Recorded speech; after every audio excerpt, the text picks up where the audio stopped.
When my mother-in-law leaned over and whispered something into my husband Merrick's ear, I noticed his face change.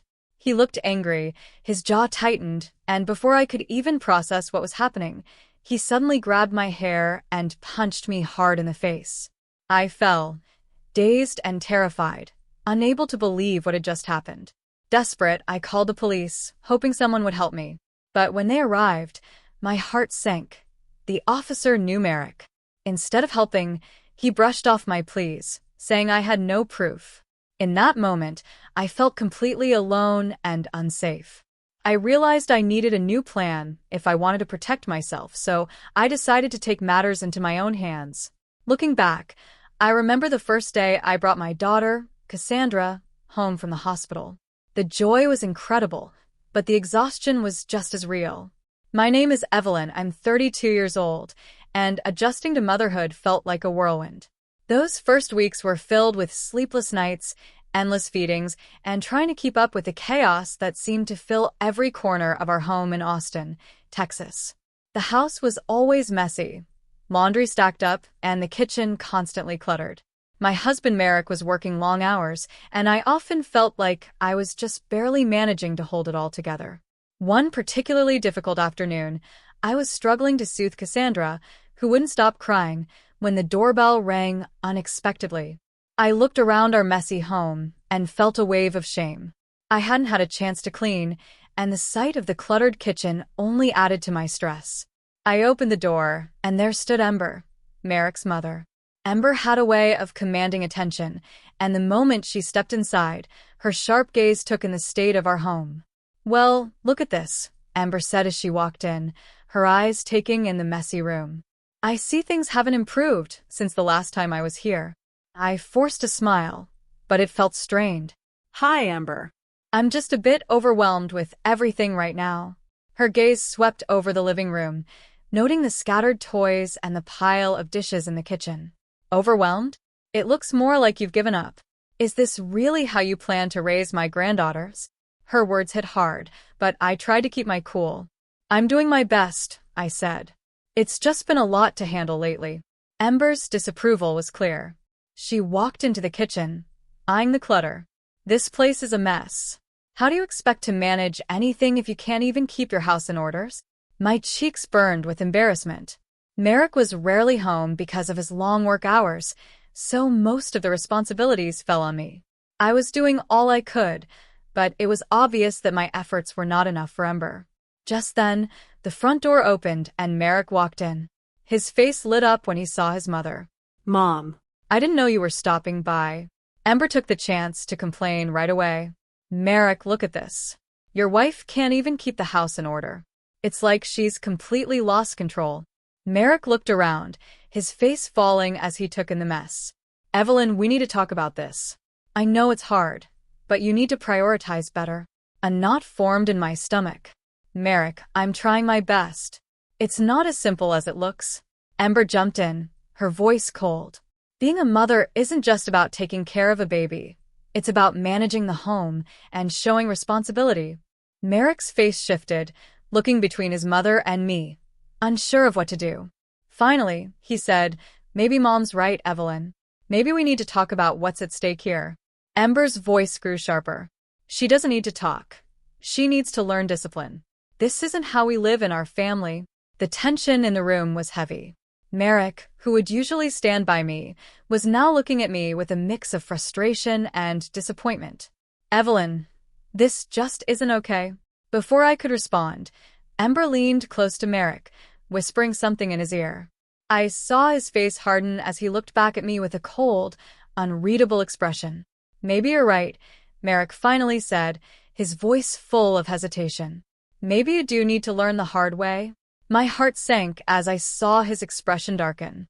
Without warning, Merrick lunged toward me, grabbing my hair and pulling it hard. Before I could process what was happening, he struck me with a forceful punch to my face. The impact was so strong it left me reeling, stumbling backward in shock and pain.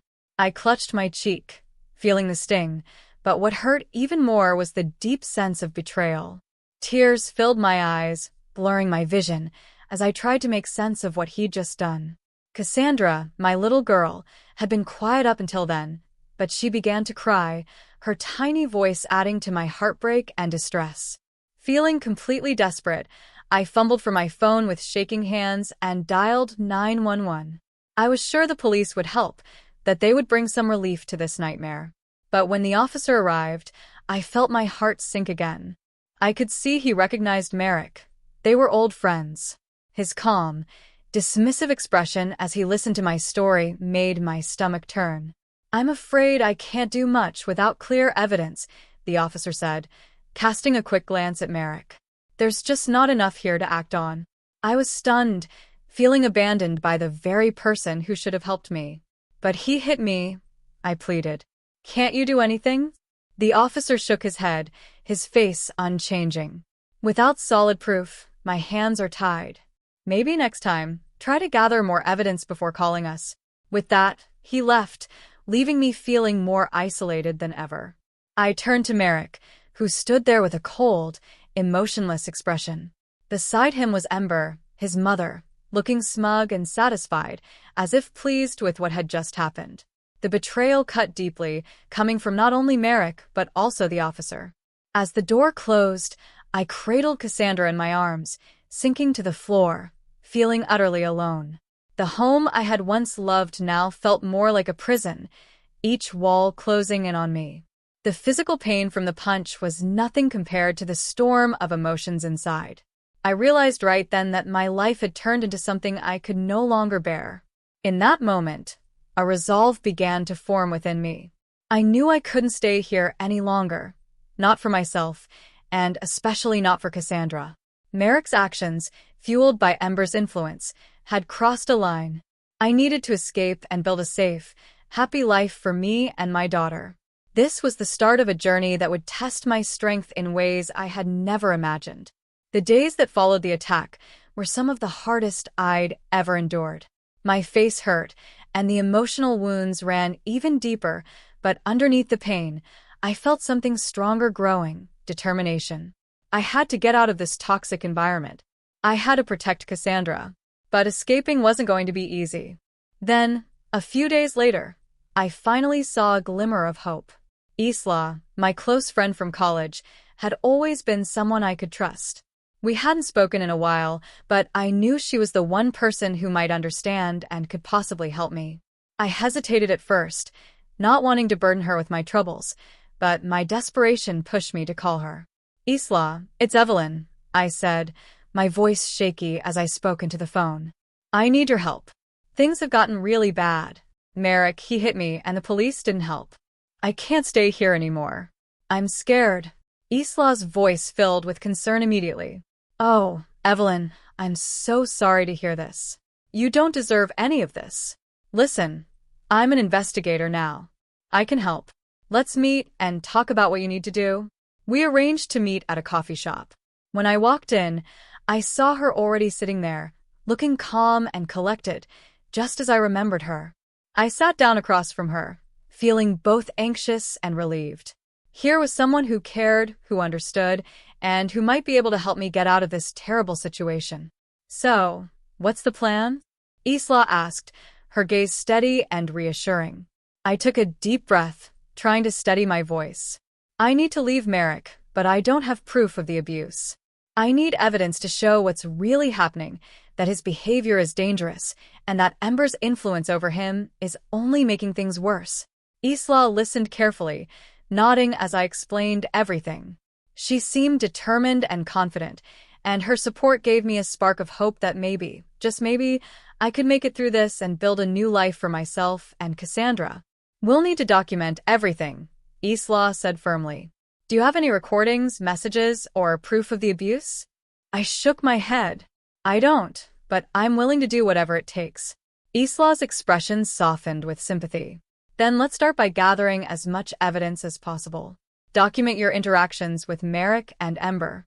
Try to record any instances of abuse or manipulation." Over the next few weeks, Isla and I worked tirelessly. She showed me how to use a hidden recording app on my phone, allowing me to secretly capture conversations and incidents. I recorded phone calls, saved text messages, and even kept a diary of my daily interactions with Merrick and Ember. It was challenging to do this without raising their suspicion, especially since they were watching me closely. One day, Ember called while Merrick was at work. I answered the phone, trying to keep my voice steady. "Hello, Ember." "Evelyn," she replied, her voice dripping with condescension. "Merrick told me you've been causing trouble. I've been very patient, but it's clear you need to be reminded of your place." I recorded every word, capturing her manipulative tone and the way she belittled me as a mother and wife. Hearing her talk about me and Merrick in such a controlling way was disturbing, but I knew it was critical evidence. Isla, and I also started planning for the day I would finally leave. We mapped out a strategy so I could leave while Merrick was at work, ensuring he wouldn't be there to stop me. Isla helped me arrange a temporary, safe place for Cassandra and me, so we'd have somewhere secure to go once we left. One night, as I lay in bed, I felt a mix of anxiety and determination. Leaving wasn't just about escaping Merrick's physical abuse. It was about freeing myself from Ember's suffocating control. I knew the journey ahead would be risky and difficult, but I had to do it, for Cassandra's sake and my own. The day of our planned escape finally arrived. I felt a knot of fear and excitement in my stomach. Merrick had left for work, and Isla had agreed to meet me at the house to help with the move. I spent the morning packing essentials, trying to keep calm and focused. Just as I was finishing, my phone buzzed with a message from Isla. "I'm outside. Are you ready?" My heart raced. I quickly gathered Cassandra and our bags, taking one last look around the house. The clutter, the mess, all of it symbolized the chaos and control that had filled my life here. With a deep breath, I stepped outside, locked the door behind me, and walked toward Isla's car. We loaded everything into her trunk, and as we drove away, a quiet sense of relief settled over me. For the first time in ages, I felt a glimmer of hope, even though I knew the road ahead was uncertain. When we arrived at Isla's house, exhaustion washed over me. We unloaded the bags, and Isla offered comforting words, reminding me that this was just the first step. In the following days, we focused on gathering more evidence and preparing for what lay ahead. Exposing Merrick and Ember's abuse would be key to building a strong case, and I was determined to see it through, no matter how challenging. Isla's support was invaluable. Her background as an investigator was a lifeline during this difficult time. Together, we worked on creating a solid case, knowing that clear, detailed evidence was essential. Every incident, every abusive word from Merrick, every controlling action from Ember, I documented it all. Isla also suggested I reach out to family members or friends who might have seen Ember's controlling behavior or Merrick's aggression. To my relief, one of Merrick's cousins, who had always been sympathetic, agreed to speak up. Knowing I had someone else on my side gave me even more strength to keep moving forward. This was just the beginning, but with Isla's help and the support of those willing to stand with me, I felt stronger and more determined than ever. I was ready to fight for a safer, happier life for Cassandra and me.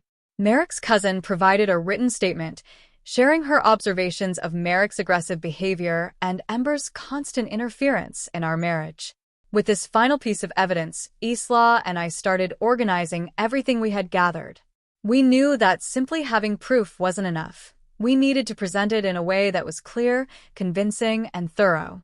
We sorted the materials into key categories: incidents of abuse, instances of manipulation by Ember, and Merrick's unpredictable, erratic behavior. Isla helped me create a detailed report where we summarized each piece of evidence, explaining its importance.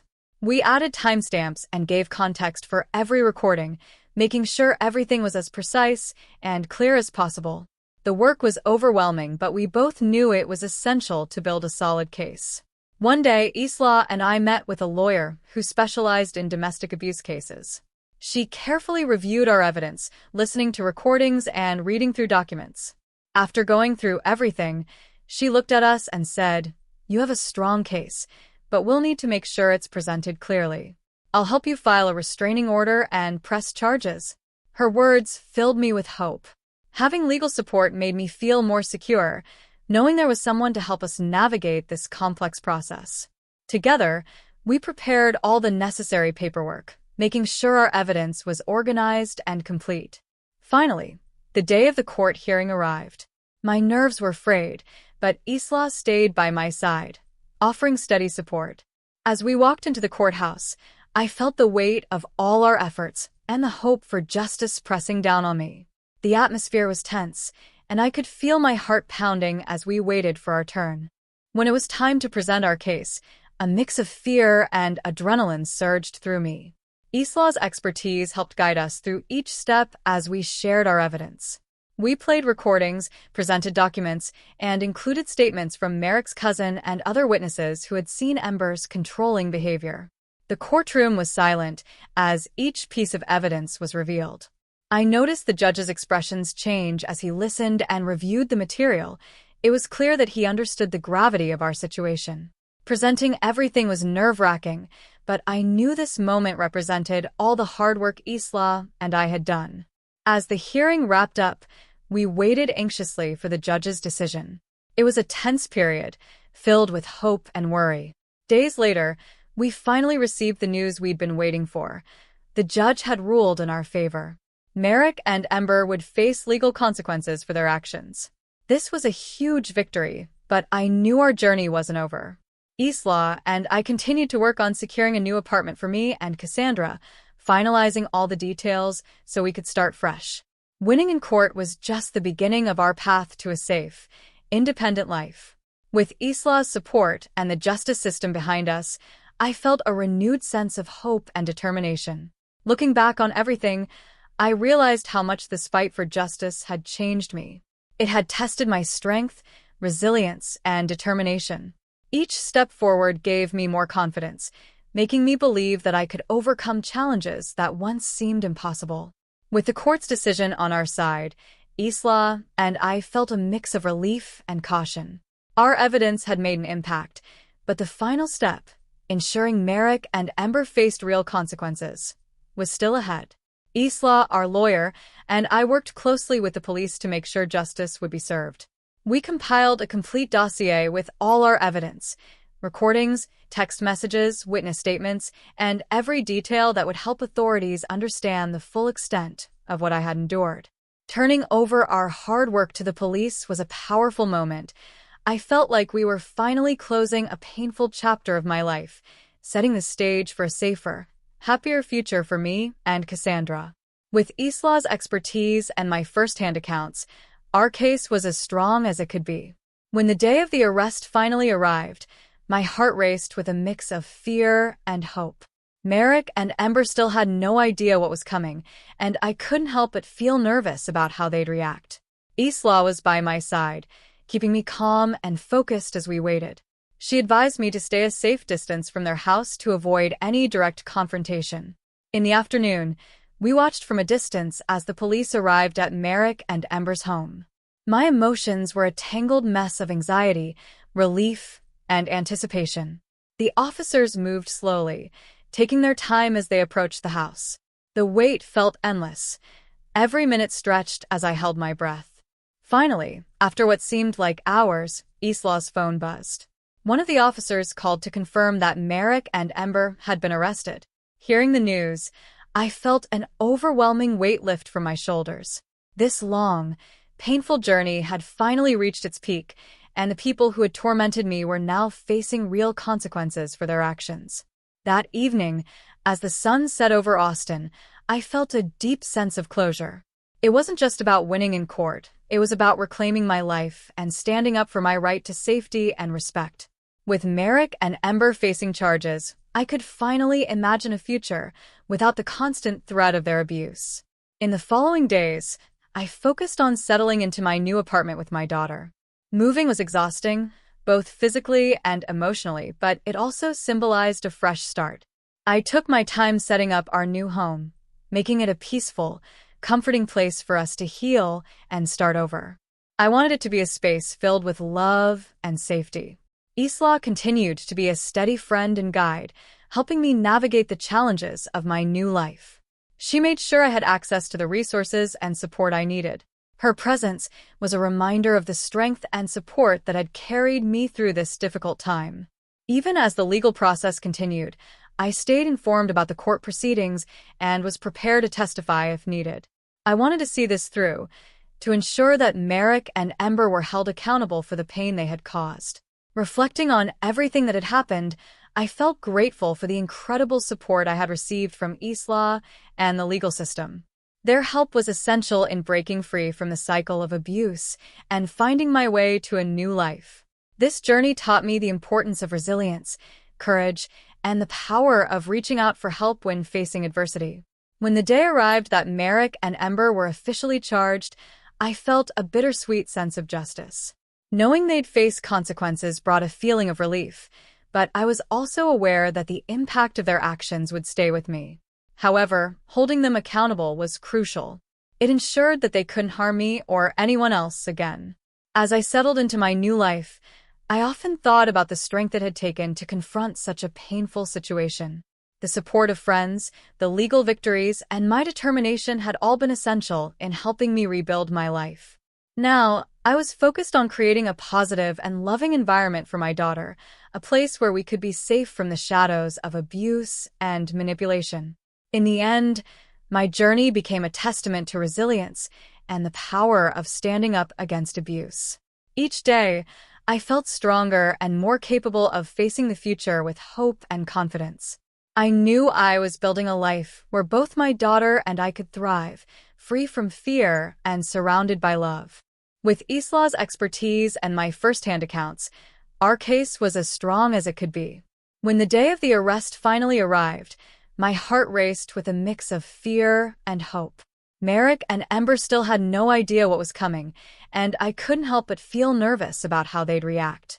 Isla was by my side, keeping me calm and focused as we waited. She advised me to stay a safe distance from their house to avoid any direct confrontation. In the afternoon, we watched from a distance as the police arrived at Merrick and Ember's home. My emotions were a tangled mess of anxiety, relief, and anticipation. The officers moved slowly, taking their time as they approached the house. The wait felt endless. Every minute stretched as I held my breath. Finally, after what seemed like hours, Isla's phone buzzed. One of the officers called to confirm that Merrick and Ember had been arrested. Hearing the news, I felt an overwhelming weight lift from my shoulders. This long, painful journey had finally reached its peak, and the people who had tormented me were now facing real consequences for their actions. That evening, as the sun set over Austin, I felt a deep sense of closure. It wasn't just about winning in court. It was about reclaiming my life and standing up for my right to safety and respect. With Merrick and Ember facing charges, I could finally imagine a future without the constant threat of their abuse. In the following days, I focused on settling into my new apartment with my daughter. Moving was exhausting, both physically and emotionally, but it also symbolized a fresh start. I took my time setting up our new home, making it a peaceful, comforting place for us to heal and start over. I wanted it to be a space filled with love and safety. Isla continued to be a steady friend and guide, helping me navigate the challenges of my new life. She made sure I had access to the resources and support I needed. Her presence was a reminder of the strength and support that had carried me through this difficult time. Even as the legal process continued, I stayed informed about the court proceedings and was prepared to testify if needed. I wanted to see this through, to ensure that Merrick and Ember were held accountable for the pain they had caused. Reflecting on everything that had happened, I felt grateful for the incredible support I had received from Isla and the legal system. Their help was essential in breaking free from the cycle of abuse and finding my way to a new life. This journey taught me the importance of resilience, courage, and the power of reaching out for help when facing adversity. When the day arrived that Merrick and Ember were officially charged, I felt a bittersweet sense of justice. Knowing they'd face consequences brought a feeling of relief, but I was also aware that the impact of their actions would stay with me. However, holding them accountable was crucial. It ensured that they couldn't harm me or anyone else again. As I settled into my new life, I often thought about the strength it had taken to confront such a painful situation. The support of friends, the legal victories, and my determination had all been essential in helping me rebuild my life. Now, I was focused on creating a positive and loving environment for my daughter, a place where we could be safe from the shadows of abuse and manipulation. In the end, my journey became a testament to resilience and the power of standing up against abuse. Each day, I felt stronger and more capable of facing the future with hope and confidence. I knew I was building a life where both my daughter and I could thrive, free from fear and surrounded by love.